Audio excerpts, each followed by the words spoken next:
What is up, my peeps? Joshua Smith here with another GSD Mode interview podcast where every single week I interview top real estate professionals and straight up top badasses. They're out there dominating their spaces. They're people choosing to not live a life of mediocrity, but instead to go out there and create big, amazing, epic lives for themselves, for their families, as well as have a big impact on others. And today, you guys, we got another amazing rock star, badass guest on the show. So our guest today, you guys, is the creative mind behind Dwell Mortgage. He's a full-time branch manager as well as a top 1% mortgage originator for the last 3 years. And up until 3 years ago, was also a full-time firefighter. Now he's made the transition into entrepreneur. In addition to his mortgage business, he also has a coaching business, an insurance agency, an investment firm. So this is a dude that is just on fire, creating a lot of epic stuff and going out there and kicking ass. So really stoked and honored to have Shane Kidwell on the show. Show, my friend. My brother, how are you? Oh, doing awesome, man. I'm so stoked to have you on the show. How are you doing, bro? Dude, I'm good. You know, life could not be better. We're busy and we're blessed, man. And if I'm busy and I'm blessed, life is good. Yeah, dude. No, I'm excited, man. I got a lot of questions for you, and a lot of it's around the growth that you've been able to create. You know, because I'm a guy that, you know, like you, has multiple businesses, and man, if we don't have intense focus, you know, it's easy to get ourselves in trouble and spread ourselves thin. And you know, but before we get into all the crazy stuff and epic stuff that you're doing today, man, I'm really intrigued on like how this all started in the first place. You know, you're a full-time firefighter, and like how the itch get started to jump into entrepreneurship. How'd that transition come about? Yeah, I think it was in my DNA. I mean, my dad growing up, so my dad passed away when I was 7, but before he passed away, I spent a lot of time with him as a young kid. And he had founded, he was one of the founding members of Horizon Air. So he's been an entrepreneur since, you know, and it's just been in my blood. And I actually went to school at the University of Washington for business, and then thought that in business, that meant you had to wear a suit, you had to wear a tie, you had to have your briefcase, and you had to go to work 9 to 5 every day. I thought, man, that would suck. Like that would absolutely like rip the joy out of my life. And I had some friends who also wanted to go into firefighting. And I thought, what better way to live life than get paid to break stuff, help people. And like, I've never met somebody that didn't like a fireman. So I was a fireman from 2006 until 2016. And it was an amazing and part-time before that, making $5 a call. So every time I'd go on a call, I get $5. So we were really hoping we were going to be busy. But you know, the fire department for me was an awesome opportunity to mature. I mean, when your dad passes away as a guy, it's really hard to know it. Like there's not a school for like teaching you how to become a man. Right. And I really think that that's what the fire department was for me. It taught me how to be a man. It taught me a lot of really incredible life skills that translate actually really well to business if you just embrace who you are. And so in 2010, I hurt myself on the job. I fell and I had a roof fall on me. I fell and I lifted a really heavy patient and my back was just jacked. And so for the last, you know, from between 2010 and 2016, I worked through a lot of pain. And I was popping ibuprofen like crazy and I didn't know what to do. And so I'd met a guy who was a lender. He said, man, it's really easy. You make a bunch of money and you can do it anywhere. And I'm like, well, dude, if it's easy, I can make money and I can do it anywhere. That would be really good for me. So I got into lending really just kind of on a whim. I've just always been a guy who likes to be busy. And I think I did one loan my first year. It was a dispatcher who is still my favorite client. We've now done like 5 loans for her. And my second year, I did a couple loans. And then I had the intentionality and I wanted to be serious. And so I connected with some online brokerages and I started to really work at my craft, show up to the office every day, and just really act like it was my full-time job, even though I had a full-time job. And in fact, my real estate partners, when I was a fireman, none of them even knew that I had a full-time job. So I designed a business. I built like techniques and technology and tools so that I could step away from the business, but the business kept running. And I think that's what really helped me grow, you know, my mortgage business and then building my own brand, Dwell Mortgage. And then along the way, you know, I started getting bored, as most entrepreneurs do, right? You know, that itch started again. And I was like, man, I got to do something else. So then I added, you know, my coaching platform, Next Level Loan Officers, where we basically take what we're good at, what we've, and really what we've failed at, pull back the curtain, share that with others. So then I started working on that. Then I got the itch again. Thought, man, if I'm already working with these people that are buying homes and refinancing their homes, they need insurance. and there's not a lot of good insurance options out there. And so one of my core values has always been, if I'm going to do something, it has to be 1% better than everybody else. So if I'm going to have a website, it's got to be 1% better. If I'm going to do marketing, branding, swag, it's got to be 1% better. So I thought, why don't I just do that with insurance? So we started our insurance agency in July, and we've just been off and running. And so, yeah, it's been a wild ride, man. When you read my little bio there, I was getting tired just hearing it. Yeah, no, I love it, dude. So a question, man, because I get reached out for so many real estate agents. I'm sure you get this a lot from our lenders or those that are aspiring to get into that niche. But they have a full-time job and they're having to start this off as part-time. And, when I get asked about, my advice on that, the reality is you can only give effective advice on something that you've actually done yourself. And I jumped into real estate full-time. Like, I wasn't a part-timer. So for anybody, can you just go in a little bit more in depth on the systems and the things that you put in place to bring that level of service, but have success to bridge for you to jump into full-time? Yeah, I think the first thing you have to do is you have to have a couple of mindsets. And one of those mindsets is you have to be laser focused on what you want your core principle in your business to be. And so for me, my core principle has always been, I want to create an amazing client experience. So it's not, I want to close the most loans. I want to generate the most leads, make the most money. My number one core pillar of our number one goal in mortgage is to have an amazing client experience every time. So that was my first philosophy. Have a singular goal and have everything be focused around that singular goal. It's like FedEx, it's like Apple, it's like any of these companies that have done really, really well had a singular goal. Apple, I think I would argue their singular goal is be an innovator. I mean, they brought out a phone with this giant screen when nobody had that. Their first computer was funky compared to everybody else. They almost lost the company because of it. So that was, kind of the first mindset for me. Number two, I had a coach who once asked me, Shane, if you won't bet on yourself, then you're like a stock you're like your own stock that you won't buy. Like, if you won't bet on yourself and go all in on it, don't do it. So even though I had a full-time job, I still worked as though I was full-time. I still acted as though I was full-time. I still operated as though I was full-time. I think in real estate, what you can't do is turn it off, turn it on, turn it off, turn it on. You're just really crappy at it, because consistency is one of the number one things that will help you grow and really maintain that core pillar of your business. Like, for me, if I want to create an amazing client experience every time, I can't do that 1 day a week or 2 days a week or a week and a week off. It doesn't work that way. So then I built a team. And I had people that I surrounded myself with that were able to really help me move the football down the field, with the overall goal of creating an amazing client experience. So it was really, first and foremost, it was a mindset, right? I'm going to work. And being a fireman, dude, nobody has to tell me how to work. I know how to work. You show me a good fireman, that guy or gal knows how to work really hard. So you have to have a work ethic, and you have to be really honest with yourself. There's a lot of people that want to sit here and be like, oh man, I hustle, I grind. I'm like, dude, you work 30 hours a week. I don't agree with you. So you've got to be honest about where you really are and where you're starting. Because if you're going to hit reset and go into real estate or go into lending or anything, sales, you've got to be able to sit down and say, where am I today? What areas in my life are not strong enough to be successful in real estate? And then you got to build off of that, right?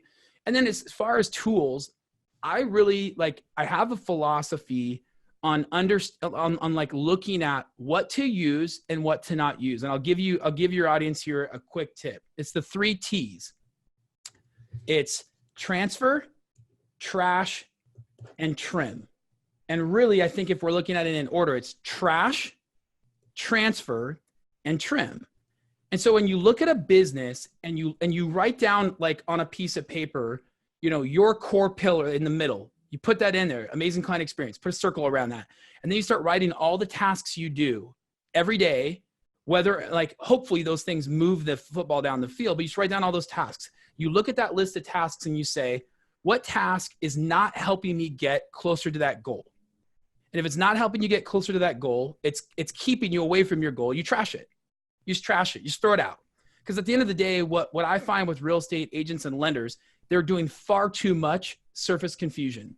They're trying to do 99 things really, really well, and they suck at all of them instead of doing 5 things and being the expert. So first you have to trash all these things that aren't working to get you towards your goal.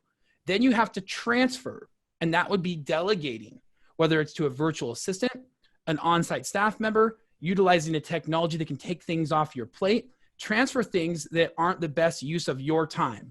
And then third, things that you have to keep on your plate, you want to trim those tasks down so that you're the most efficient version of yourself doing that task. If you trash, transfer, and trim, and you do that and you keep that core value first and foremost, it makes it so that you're only using a couple of technologies or systems. Does that make sense? Yep. No, I love it, dude. Love it, man. So then a question that I have with that is, delegation, there's, multiple different camps on it. One is do the highest money producing activity that you can be doing, right? And delegate out the lowest. And then you have others that are like, no, you got to identify your own personal superpower where you're in flow and stay there, right? And it's not so much about the money, but where your time is best utilizing your flow. For you personally, when you're delegating, because obviously, dude, to do what you've done, and especially the time frame that you've done it, I don't know if I met anybody in this industry that's done what you've done in this short of time frame.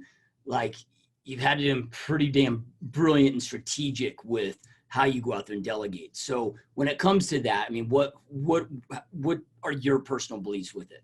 Yeah, I think both are true. Like I always tell people, you want to be doing things that make you the most money in the least amount of time that you enjoy, right? And so if I have a list of 100 things and I'm going through and I'm saying, what is my best use of time? My superpower? Does it make me money? And again, we're talking business only. There's a lot of things that don't make me money that I do because it's a part of my personal livelihood that I just love doing. We're very charitable as a family. There's a lot of things outside, but in business specifically, what makes you the most money in the least amount of time that you enjoy? And if you don't enjoy it, you're gonna burn out. If you enjoy it doesn't take up that much time, but it doesn't make you any money, then you don't have a business. You're an employee, right? So to own a business where you can thrive and be successful, you have to be profitable, right? And so a lot of people, they want to hate on guys or gals that do really, really well and make 7 figures. And it's like the more I make, the more charitable I can be. The more I make, the more I can grow a team and benefit more people. So there's a mindset there about wealth that I think is really flawed in our society. You've got to enjoy it. You have to enjoy it because like for me, when I look at a sports athlete and I look at the ones that fizzle out, they don't enjoy what they're doing. When I look at an entrepreneur, the ones who burn out, you look at these people who have committed suicide that are amazingly talented at whatever they do. They didn't enjoy it. They didn't have like a passion in what they were doing. So I want to find stuff that I'm passionate about that I can do and not just drag out or be ineffective in. And then I want it to be areas where I make money. And if I follow that rule, I do, and the only things I do are really in those 3 realms, I think that's probably what helped me ramp my business really, really quick. Yeah, love it. When did you know the time was right to transition out of firefighting and just go full time into this venture? Man, if I'm being honest, and this is GSD mode, so I think we can. I had somebody in my, so I hired a coach, and so I think what's really important to understand is you don't hire a coach to tell you the things you know or the things you know you don't know. It's that third realm. It's the things you don't know. That's what a coach is for, or a mentor or a friend. Like again, my dad passed away when I was young, so I had to kind of supplement that with a coach in my business. My coach one day sat down with me and he goes, dude, you're charismatic. You have fun. You've got really good ideas. What the hell are you doing? You're jumping over hundreds to pick up pennies. And I had a fear. And if I'm really being honest, I didn't believe that I was going to be successful. I really didn't, because if I knew I was going to be successful, I was good at it, I enjoyed it, and I already made money at it, why wouldn't I just go all in? And I really didn't believe that about myself. I really lacked confidence. And so one day I just woke up, my coach had his voice was ringing in my head, stop jumping over hundreds. And I just made the commitment that in 12 months I would retire. And then I put my paperwork in. And so I was scared to death, man. It's like you sometimes you have to jump off the cliff before you've built the wing, right? And I think that as an entrepreneur, as a salesperson, you've got to do that. One of my really good buddies said to me, and we're very similar. He's been the top producer in his company 12 years in a row. And he and I were chatting. He goes, Shane, I'll implement an idea, screw it up, implement another idea, screw it up, implement a third idea, and it works before most people do anything. And I think that's one of the things that's really important in my life is I've fallen forward a lot and I've jumped off the cliff before I had the apparatus to fly. Yeah, love it, dude. So you said something there though of you didn't believe, and right, yeah, sometimes you jump off the cliff before you build the glider, whatever. But I'm guessing you're not going to jump off the cliff unless you believe you can figure out the glider, right? How did you get, when you said that, it reminds me of a quote that Oprah says, right? Like the most important thing to any goal that you have is you must truly believe it's possible. Like with every fiber of your being, you got to believe that success in that, whatever that is capable for you. I mean, did the belief coming about before you made the jump, or did you still have that belief of a doubt? Because I know any big move can be scary, but how did that belief come about? I mean, honestly, for me, Oprah, don't kill me, but I don't agree. For me personally in my life, I don't feel like when I made the jump, I was 100% confident it was going to work. But that's being an entrepreneur. And the majority of, your life as an entrepreneur is it's a lot of small failures and a few big wins. Right. And I think the small failures, if you're doing it the right way, you just don't let them bother you. And I've learned over the last several years, I mean, I grew up, my dad passed away. I had big Coke bottle glasses, gained a bunch of weight, got picked on a lot as a kid. I had zero confidence. I got depression as a kid and anxiety because of that. And so for me, I sat down with a counselor once a week. Once I figured out that I wasn't the best version of myself, I said, I'm going to fix this right away. And I would drive an hour every week each way to sit with a counselor. And so for me, it was a lot of just being honest with myself about where I was. And I bet on myself, but man, a bet is not a sure thing. Right. And so that's why I say that I bet on myself. And I felt like, man, if I don't do it, I can always go back to what I had before. And so really what I think is really important is like, there's this mindset of what's the worst thing that could happen to you? Joshua, if you today fell getting off this podcast, broke your legs and broke your arms and couldn't do what you were doing, what's the worst thing that could happen to you? And so then you have to go back to well, the worst thing would be is I probably wouldn't be able to make my mortgage. Then I could probably lose my home. And then if I lost my home, well, shoot, I'd have to live in a van. And shoot, if I was living in a van, what would I do? And I did that. I played my life backwards, thinking about where would I be if I didn't have anything. And what was crazy, I ended up, the worst thing that would happen to me, if I followed it all the way back, I'm living in a van with my wife. Well, if I'm living in a van, I'm probably not living in Seattle because the weather sucks. So I'm moving somewhere warm. So then I was living in a van in Southern California. And I'm like, well, if I'm in Southern California, I'm going to park my van on the beach. So I'm living in a van in Southern California, parking my van on a beach. And if I'm living in a van, I'm probably bored. Well, why don't I just go be a bartender? So I'm a bartender living on the beach in Southern California. Is that really that bad of a life? And I was like, man, you know what? The worst thing that could happen to me is I'm living with my bride on a beach in Southern California. And so once I really, because the story that we tell ourselves is way worse than reality will ever bring about. So we end up paralyzing ourselves with fear that's never going to happen. And when I took that fear away and I actually brought about what the real reality could be in my life, I'm like, dude, I'm all in. And then I just decided that I said, you know what? At the end of the day, no one's going to work harder than me. And if I can outwork everybody else, add in a little bit of creativity and add in my 1% rule, make everything 1% better than my competition, I just felt like it was a recipe that would work really, really well.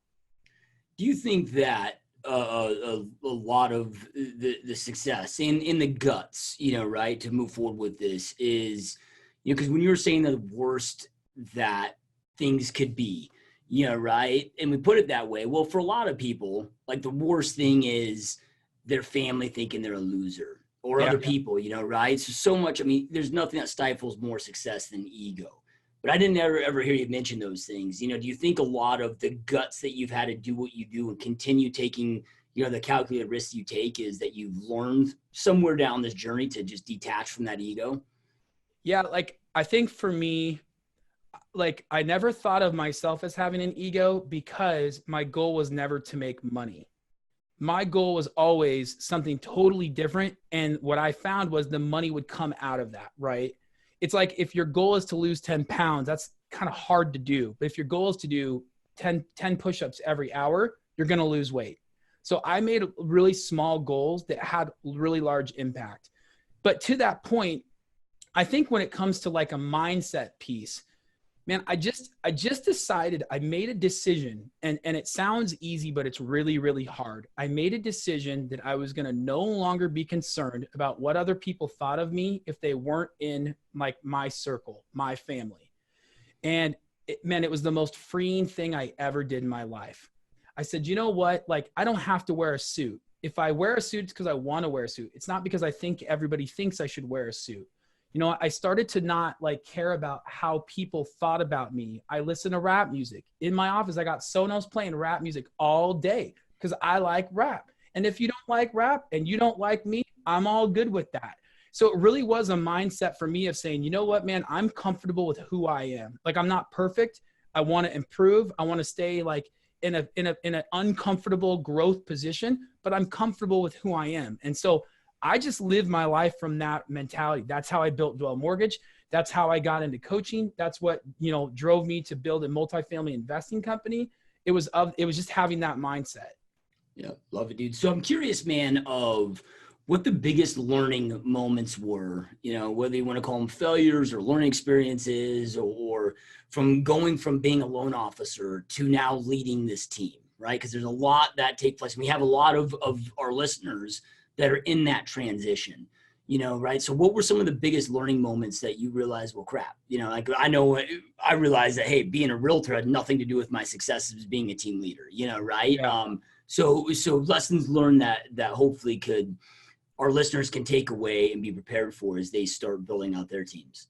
Yeah, I call it the knowing what I know now, what would I do differently, right? Yeah. Like knowing what I know now, what would I, and you know, man, I think one of the biggest things for me was like, I had a singular focus, and we call that like, you call that like your core value. The problem with that was I had a core value in business. I didn't have a core value in my personal life. And so my marriage suffered, man. Like, I worked way too much. I was gone from my wife. I wasn't spending time with her. And, you know, I was able to ramp my business very quickly. And then I'm sitting there one day looking back, and I'm like, for what? I had nothing personally to show for it. And my wife, like, in a moment, and she wasn't like, there was no ill will, in a moment of exhaustion, she said, man, if you only invested in me as much as you invest in your business. And she trailed off. And that was it. That was the moment. It was like, that hit me so hard. And because I realized that, you know, like, my goal had always been as a little kid to have this amazing family. And then you get caught up in the rat race. You get caught up with competing and that fear of missing out. And all those things really took a hold of my life and really pulled me away from what really mattered. So I think knowing what I know now is you have a core value in your personal life and you have a core value in your business life. That business core value never takes precedence over your personal core value, because when it does, you end up like Robin Williams, where you're this amazingly successful person and you're completely alone and you're miserable. And I've been there, and like, I won't go back to that. So I think that was the biggest thing for me was like, I let my business growth get in the way of my personal like growth and my personal livelihood. And that was huge for me. Like, I mean, I never ever thought I'd be in a place where my wife and I are sitting there looking at each other like, maybe this isn't a good idea. Maybe we should we should cut ties and move on. And I thought, man, I never thought I would be that guy in that position. Now, I shifted course very, very quickly. And that's one thing that I've knowing what I know now, I would tell people is it's okay to screw up. Like, we're all going to do that on a daily basis. It's what you do after that that's so important. And I tell this to all my people on my team. I say, listen, imagine when you walk in your door and out your door, there's this little tank above the door and it fills you with self-worth. Every time you go in and every time you go out, it's refilling your self-worth tank. You always have worth regardless of what you're doing. If you think about that and you don't have to do things and accomplish things to be the best version of yourself, you just are inherently, it shifts your mindset and what you're going to accomplish in a day. And so I think with that, it also really required me to really streamline what I did. I couldn't be the jack of all trades, master of none. Like I couldn't be working on 37 projects and meeting with 50 agents and talking to all my consumers and working on and being my own CPA. I had to delegate or trim a lot of that out of my life because my ultimate core value was build a strong relationship and be best friends with my wife, have a healthy life, fix my back. Like those things were just way more important than the money. And so when I shifted course, like that made all the difference in my life. Yeah, love it, dude. And that's so powerful because it's, so many people have that either or mindset, right? Like it's like, okay, I got to go focus on my wife now and the relationship with my wife, so my business is going to suffer, where you didn't have that. It's just, okay, here's what I got to do. How do I make all of this work? And that goes back to that. It sounds like you just went back to your 3T process. Yeah, man. I think it's so important to be like, if you're in a boat and the boat's sinking and you have multiple holes in the boat, like pretty soon you're out of fingers and toes to plug those holes, right? So what do? Well, you create other ways to like plug the holes, and then you start bailing that boat like crazy. And that was me. Like that was the image of me. For many years, I was bailing like crazy. And of course, now all of my friends growing up would look at me and they would be like, oh, it must, people who don't know me would look and be like, it must have been easy. My friends from my childhood would be like, well, this guy's, doesn't deserve it. And like, they just don't understand that like the struggle is what brings about the true success. If you don't have the struggle, it's really hard to have true success. What do you do during those struggle moments, right? Because it's, people see all the success that you have now today. And like you said, it's easy to be like, oh, well, his situation just must have been different, which obviously isn't the case, right? But then, man, and then other people might just be like, oh, that dude's just wired differently, where he's just on fire and happy and excited every single day, which we know also isn't the case, right? We all wake up days unmotivated and we choose to just take action even when we're unmotivated, right? Like, what do you do during those struggle times to keep moving and not lose your momentum? Yeah, I call it finding my happy place. Like there's those days where those demons, man, they're tough. You know what I mean? It's that little guy on your shoulder that's telling you you're a piece of crap. That's telling you you should just not do what you should do, whatever the case may be. And like I have a couple of little mechanisms. I mean, I throw on Jack Johnson. I get a good cup of coffee. I mellow out. Sometimes it's for an hour. Sometimes it's for a day. Twice, really once or twice a year, I take a personal vacation by myself and I leave. And I leave, like I go to another country. I'll go, like I live in Seattle, so I can go to Canada. I'll get away. I turn everything off. I don't bring my wife. And I just take like time to let my body, my mind reset. Because I'm going at 10,000 RPMs all the time. And I think, if you're really finding your happy place, that 15 minutes, that 20 minutes when you have that struggle, I think if you catch that, if you're able to self-audit and be like, you know what, I'm off today. It's self-regulating yourself, right? Like if you can self-regulate in the small ways, the big things don't happen. If you can take a little personal time for yourself and go off and recharge, I tell you what, like there's times where I start to lose that creative, like Shane mojo. I can feel it. And as soon as I feel, I'm like, I got to get out of here. And I'll go to my wife. I'll say, honey, I got to go on a little trip. I got to reset the mojo. And I'll feel a switch turn back on as soon as my body and my mind is able to fully relax. And then I think the third thing that's been really important for me, I never forget where I came from.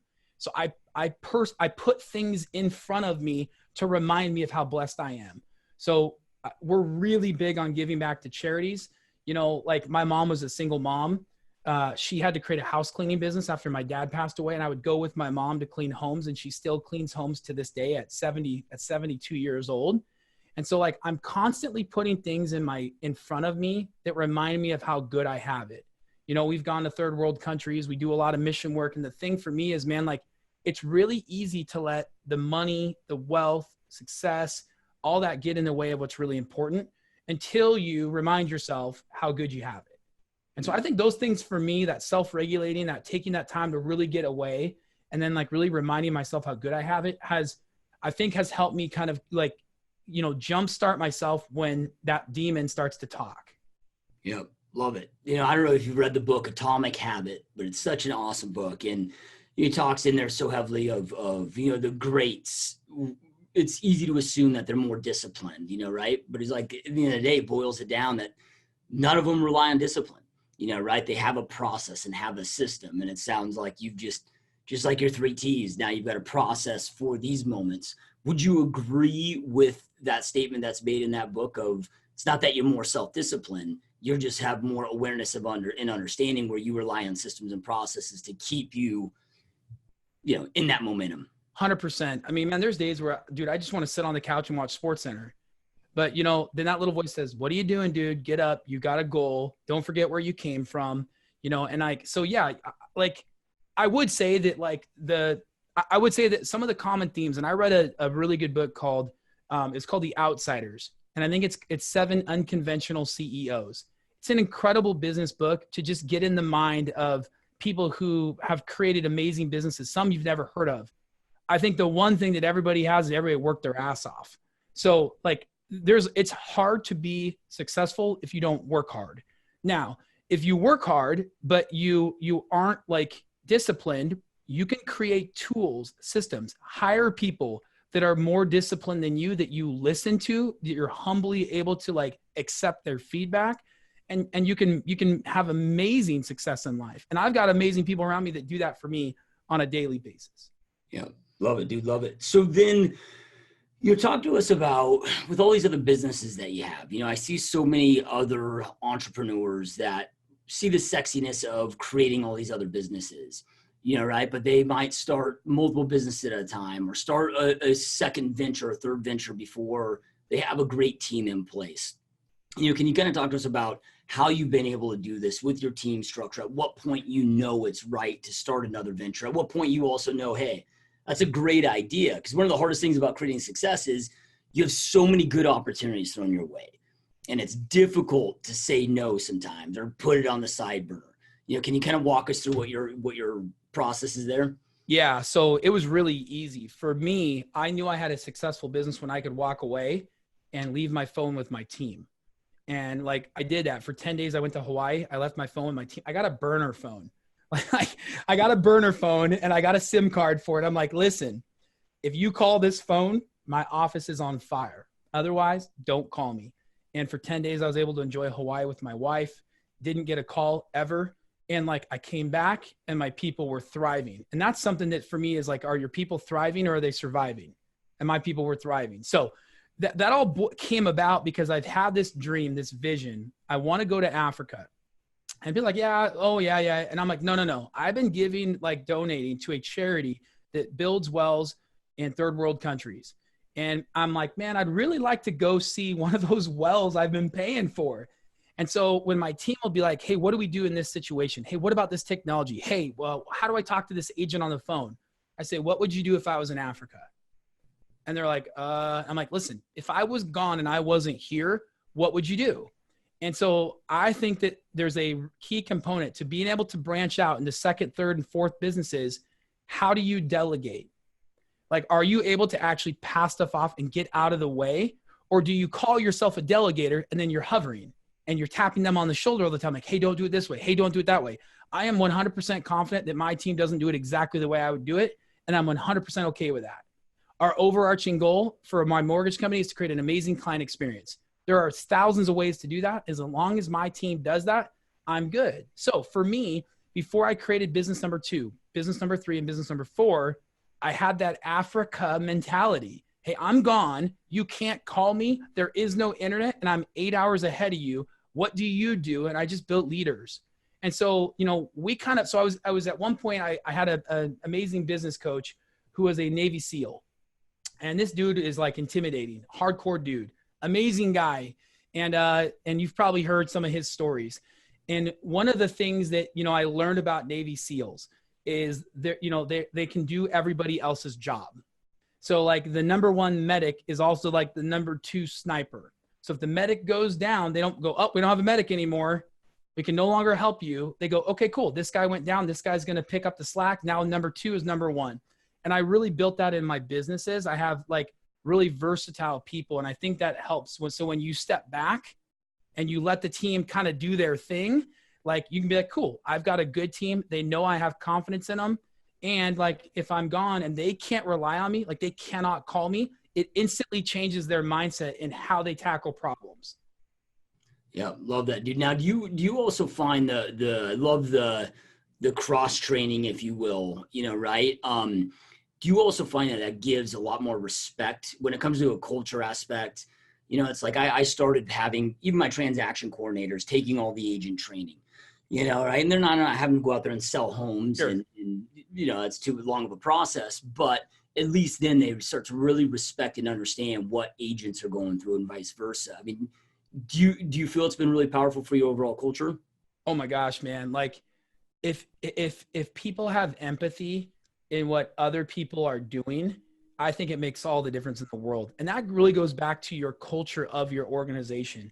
Like the culture of my organization is like we work our asses off, we have fun, we embrace like healthy conflict, we have empathy for each other, and like we act like family. And acting like family is sometimes little brother Johnny is going to have to do the dishes, and that's little brother Stevie's job.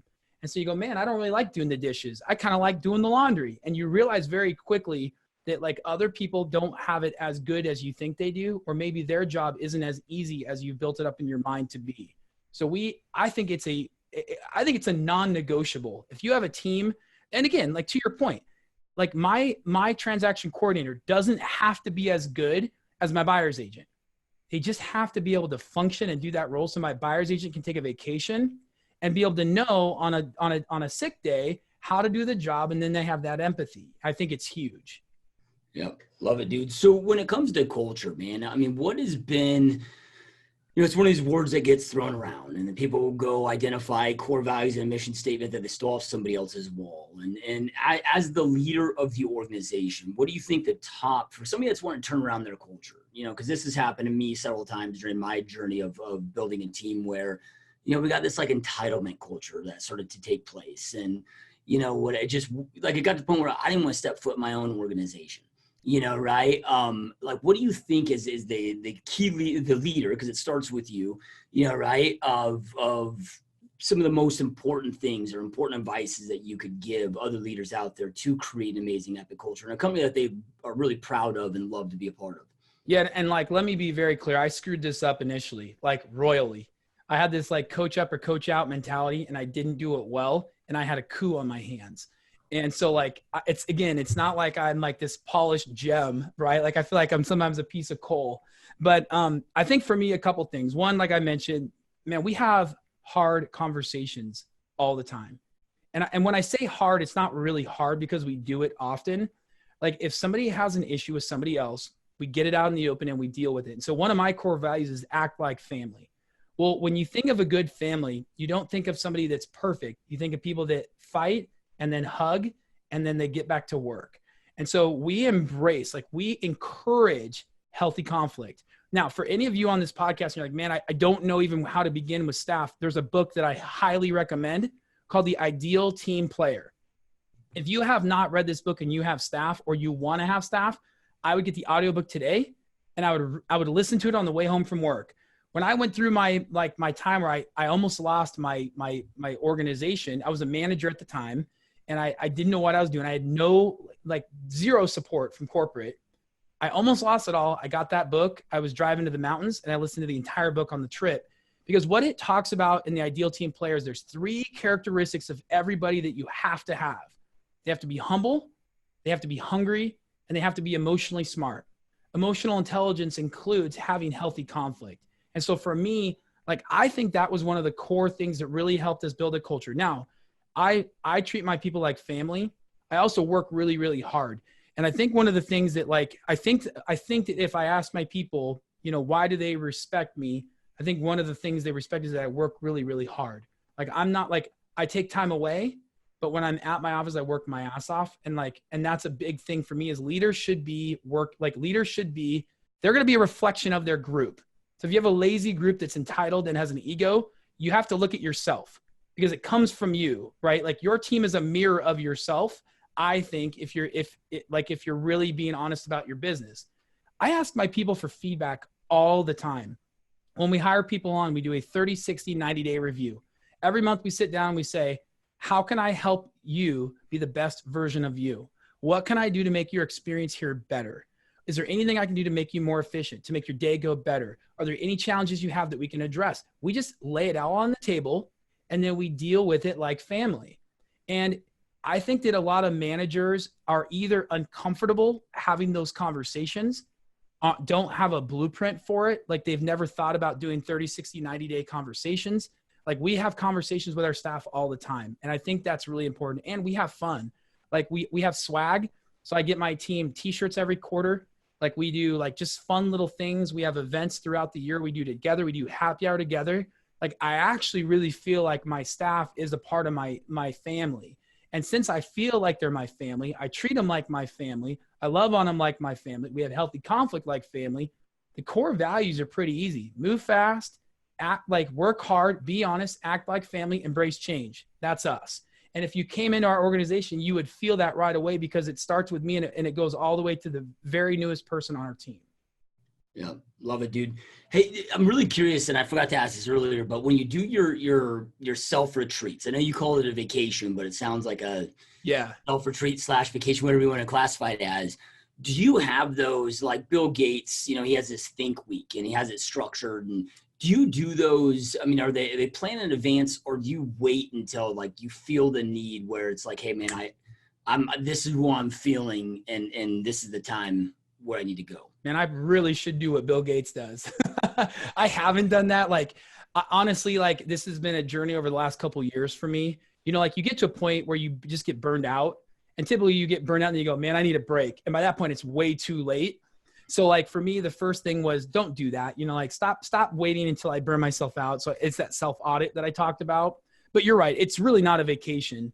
It's like a self-reflection, like personal, like growth period where I'm not around anyone else. And so I really should schedule that. And the other thing too, that my coach, you know, told me, the Navy SEAL, is like, man, just because people work 9 to 5, 4 weeks out of 4 weeks doesn't mean you have to do that. Build a work schedule that fits you. And for me, I'm kind of built to do 10-hour days, 4 days a week. Maybe do, you know, work for 6 days in a row and then take 2 days and completely unplug. Like go out to the middle of nowhere and stay in a cabin with no cell coverage. For me, that's what I need. And like, you have to be honest about what you need to recharge your batteries. So it's not as strategic as I'd like. That's, you know, we're on that journey, right? I'm on that journey. And like, I'd like to say I have it pre-scheduled, but there's some times where I go 6 months and I don't need a break. There's sometimes I go 2 months and I need a break. So I don't want to limit myself to being like, man, you've got to make it through another 4 months of feeling terrible to get to that break. So I leave enough flexibility in my schedule that like, if I'm listening to that good voice saying, dude, you need to go home and spend time with your wife, I'll bail at 2. I'm like, hey, I got to go home, and I'll bail. And like my team is so dialed in that I can do that. And the ball keeps getting pushed down the field. Yeah, love it, dude. So then, you know, I know that you've got staff, teammates, in different locations, right? How have you overcome that culture? You know, I found it very easy to keep a great, strong culture at the location that I'm at every day. Yeah. You know, but then I've got an office 60 miles away from me here, and man, it's a different feel over. Like, what do you do to, even if you're not physically there, to keep that same energy going? It's hard. I agree with you, Joshua. It's really hard because there's something about being around people that like, it just like when you're around each other and you're having spontaneous coffee breaks or going out to lunch with your people, like that culture is built more and more and more. So I wouldn't say that like my people cause I have offices in other states, like unfortunately for us, that relationship isn't as strong. However, our core values are still like there. We do a couple of things very strategically. We meet every week. We have Zoom meetings all the time. We have strategic scheduled meetings twice a month and I want to see your face on a video. I don't want to talk on the phone. I want to see your face. I think there's so much with Zoom and Ring Central and GoToMeeting, these other platforms that people are underutilizing the technology. So we do that first and foremost all the time. We schedule retreats. So we have a couple of retreats every year where I fly everybody into me and we get together and we either like tactically work on new ideas. We solve problems. We always have fun. And we always have a party. So in fact, we have a party next month where everybody's coming in. We're doing it like a Hollywood themed, like awards, like red carpet deal. I've got legit spotlights. I've got like a live musician. We really want it to be over the top so that my people and this isn't just an hour, it's a 5-hour event. I want my people from all of my areas to get together and break bread. I think when you break bread together, there's something so powerful that comes out of that experience. And so we want to break bread with our groups as much as we can. And then again, we're branding, we're sending our t-shirts out. I'm constantly in front of my people to make sure that I catch the spark before it becomes a fire. And I think that's what happens in a lot of organizations is you have these people that are quiet. So the quiet ones are the ones you should worry about the most, right? Because the quiet ones don't complain. They don't tell you what's good or what's bad. They just are doing their thing, but something's happening. They're building resentment. They're building frustration. They're losing sight of the goals of the group. They're forgetting the core values. So I just stay in front of my people. We have monthly calls with every one of my staff members, and we just stay in front of them. So it's a lot of energy to stay in front of my people.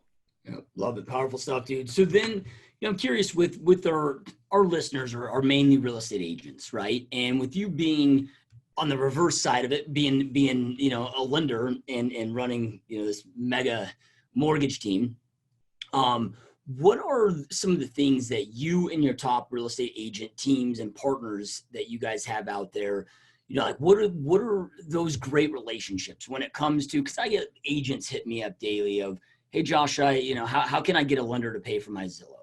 And it's like, dude, I don't know. I've never just asked a lender to pay for my Zillow, right? I go show them that I'm an asset to them first before the conversation would ever come up to how do we help each other grow each other's business, right? What are some of the things, though, that you guys are doing that are working really good? So our agents that are listening to this, obviously if they're in your area, they can work with you in the markets that you're at, but maybe if they're not in one of those markets, how can they strengthen that relationship and grow together more powerfully?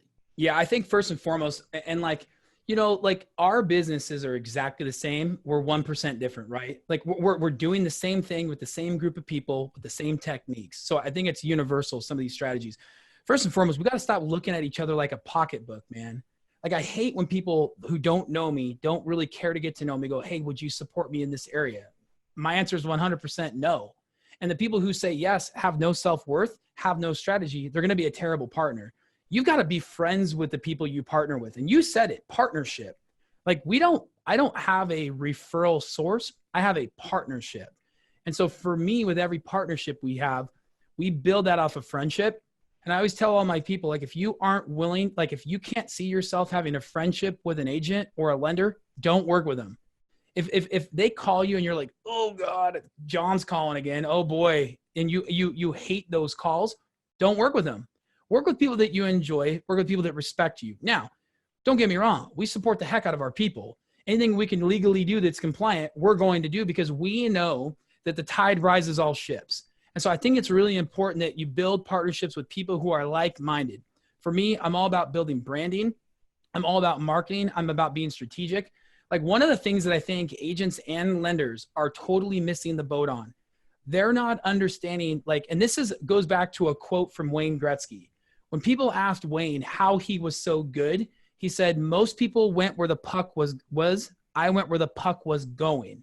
And I think we have to do that in our business. In real estate right now, there is a massive change underway. And lending and real estate together, there is a race to the consumer that is starting 12 to 24 months before the person even knows they're a consumer. And so if you're like, what is he talking about? You're already late. So you have to be aligning yourself. And I know that. And I firmly believe that is true. Now, that doesn't mean you can't do old school marketing. I do old school marketing all the time. We break bread with people. We send them gifts. We call them all the time. We're frequently in front of our people. You have to have a similar mindset. You have to have an understanding of where the industry is going, or you're going to be out of the business in 2 years. So I'm building partnerships with people that I'm investing in for the long haul. I give up a full pension and a really good job to do a full commission job that could go away in a day. So I'm investing with people who I know are committed and invested. I don't know if that answers your question, but that's my mindset. Yeah. So then, what kind of questions would you ask if you were a real estate agent that was interviewing a lender to see if they have that same commitment that you and your team have? again, if they're not in your area? Yeah, great question. So first and foremost, I think if you have a lender that you're meeting with and all they're doing is telling you about lending, run. Like if the guy's like, oh, I'm going to teach you how to do this loan, or this is a product I have, and here's my rate flyer. They're missing the boat. They don't see you as a relationship. The lender sees you as a lead source. I don't have lead sources. I have relationships. So if the lender is approaching you and isn't listening, isn't asking questions to get to know you, like, dude, Joshua, what makes you tick, man? What gets you up out of bed every day? What do you enjoy? It's your family. It's your beliefs. It's what do you do for fun? If they're not asking you those things, it's not going to be a good fit because they're not looking at you as a partner. Other things I would ask the lender is I would look at what's their marketing plan. What are they doing to grow their business? Do they have technology? I think what's really important is, because here's the reality. If I give an agent a lead, I'm super excited. Agents are going to be like giving us more leads than we're going to be giving them. That's just the reality of how our business works. Nobody wants to get a mortgage. They want to get a home. So if I advertise and you advertise and I advertise to the same people you do, you're going to win because they want to talk to you because you're access to the home. They don't want to talk about a mortgage. What we have to do in lending is we have to make sure we protect the source. If you refer somebody to me, I have to be militant in protecting and fostering that relationship. So I look at myself like a farmer. You're going to give me a seed. I'm going to plant that seed, water that seed, and grow a tree. That tree is going to bear fruit. Every time that tree bears fruit, every time, I'm going to let you know, and I'm sending that fruit right back to you. And so that's through having a good CRM. We built our own proprietary system, having good marketing. We have an advertising agency and print shop, having a brand so that you're not just the next guy working at John Q Lending. And I think when you factor all that in, you're looking for a very unique fit when you're looking for a partnership. Yeah. Versus like sending a deal to Quicken and then they're going to take that person, whether they close anytime, right, and send them to somebody else. And the falsities about a lot of these online lenders, first off, Quicken has their own real estate company now. So understand that they're not really on your side. Same with Zillow. Zillow has their own real estate agents. And they have their own lender. These guys don't care about us. Like they don't. They are fintech companies. The guy who owns Zillow used to own, I think it's either Expedia or Travelocity. He removed travel agents from the world. Their job isn't to foster growth for us. It's to take our growth. We have to understand that. You and I are not very different. We're on the same team, right? Both of us don't get paid if the deal doesn't close. So you've got to have mutual motivation. But I think that what's interesting about these other online companies is they're not even really that good of a deal. Like go to some of these online companies, their websites, and look at the fine print. They're not even giving our consumers a great product. We just aren't educating our people. And that's what happens. Now, what they're really, really good at is getting to the consumer first. Like my consumer is watching the Super Bowl getting marketed to by my direct competition for 60 minutes. I can't afford that. So I've got to be adding like so much value that doesn't matter to the consumer. It's being an advisor, being an educator, having the tools to get in front of people, and marketing to them after they close. The number one thing that real estate agents don't do is market to the consumer after they close their deal. There's an industry statistic that says like 88% of people would use the real estate agent that they had used on their previous transaction again. Well, then you look at how many actually use that agent and what's the percentage? It's like 25% or 20% or 10%. That means that we're as an industry doing a terrible job of staying in front of our people. So if you can look at yourself honestly as an agent, say, you know what, Shane, Joshua, I hear you. I get that. I just don't like to market. Then find somebody who does. Find a partner that supports you and supplements you where you're not strong. And I think that's what builds the best relationships. Yeah, love it. Couldn't agree more, man. And those that are watching, listening, man, because I think anybody that's here listening to this podcast sees the value in you and your team and what you guys do. What markets are you in, whether it's physically or that you're able to do loans in? And then also, like, where's the best place if one of our listeners wants to do business with you guys? Where's the best place to do that? Yeah, so our company's in like 32 states. We have physical presences in Washington, Oregon, California, Arizona. We're also in Missouri. So we're all over the place. I think that honestly in lending now more and more, the majority of the communication that we do is virtual, phone, email, video. And like that's even with people that are 10 minutes down the road from me. So I think that we've used technology to bridge the gap. Our goal is to align with like-minded people who really feel like the most important thing for their clients is to have an amazing client experience. And we're competitive as heck, and we have phenomenal technology. Like if those people like don't, and here's the deal, Joshua, at the end of the day, dude, I'm so blessed, man. Like if I never got another relationship, I'm blessed beyond measure. I would say first and foremost, if you feel like there's an area in your business where you might need help and you heard something today that you gravitated towards, call me, reach out on Facebook or LinkedIn, because I'd love to share. Because again, I didn't get to this place today by doing it on my own. I had amazing mentors in my life. I had amazing people that like helped me when I wasn't the best version of myself.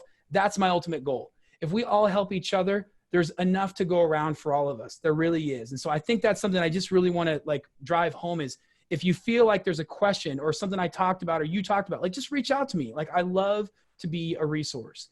But you know, Facebook's a great way to find me. LinkedIn, Shane Kidwell. On my website, I think I've done a good job of really sharing my story. It's just kidwellteam.com, KIDWELL team.com. And man, reach out on Facebook. Like, I think that there's people out there that have a similar story, have similar struggles, and they feel like they're all alone. And man, like my goal is to help more people be like entrepreneurs and be successful and do it in the right way. Yeah, love it, dude. And then, you know, I have not a ton, but there's a small percentage of, because I have a real estate coaching program out there for real estate agents that is just showing my playbook and everything that we've built and I've done. And it sounds like it may be similar to what you've done for the mortgage industry. And I have some lenders that do jump in there. And I always think it's super cool when they do, right? Because the similarities with their business, plus they're like, hey, look, the things that may not apply, like a listing presentation or buyer consultation, they're looking to learn the process so they can educate and coach their agent partners, you know, on a heavier basis. And we do have some lenders that do listen to the show. So I want to make sure that they know about your coaching program and where it is, but also where all this is leading is, you know, because our industries are so powerful, do you think your coaching program could also really benefit a real estate agent as well? Yeah. And I mean, we obviously need to be chatting more often, but yeah, I mean, here's the deal. Like sales is sales. The best salespeople, like if the mortgage industry went away tomorrow, I'm good. I'll get back in and I'll sell something else. Right. Because at the end of and I could get into real estate, right? Because there's so much overlap. There's so much bleed over in what we do. I love we actually have real estate agents in our group. In fact, some of our lender spouses are real estate agents and come to our events, right? And what's funny is at your event, you make fun of these goofball lenders. At our events, we make fun of the goofball agents because they're all the same, right? You have the top 5% or top 1% doing all of the business, doing it the right way. And then a portion of those people are humble, they're hungry, they're happy, they bless their people. Those are the people that we're looking to attract and to network and partner with, people like your network, your tribe, right? And at the end of the day, like your lenders that are in your real estate group are brilliant because they understand that if I know your business and I can help add value to what you do, I win. Like if an agent adds value to a lender and that lender loves that agent, I just got 2 referrals yesterday. The agent who's most top of mind for me, who's adding value to me, loving me, is a friend with me, is going to get those referrals. That's the name of the game. Yeah. Love it. Powerful stuff, man. And those watching and listening, I know I end every podcast for this, but information without implementation is truly just the start of delusion. Information isn't power. It's taking that information and taking action on it that gives you the power to create you the life that you know you want and deserve. And Shane shared so many amazing pieces of advice with you guys today. Make sure that you take something that you learn, take immediate action on it so you can create the life, again, that you know you want and deserve. And to make it easy on you, wherever you're watching and listening, we're going to have all those websites that Shane just gave us below, as well as links to all the social media handles, all of that. So just scroll below, check those out. And Shane, man, I know how busy you are. This has been a huge honor and a hell of a lot of fun, dude. Thanks, brother. It was great. Yeah, 100%, my friend. All right, you guys, we'll see you next time. Peace.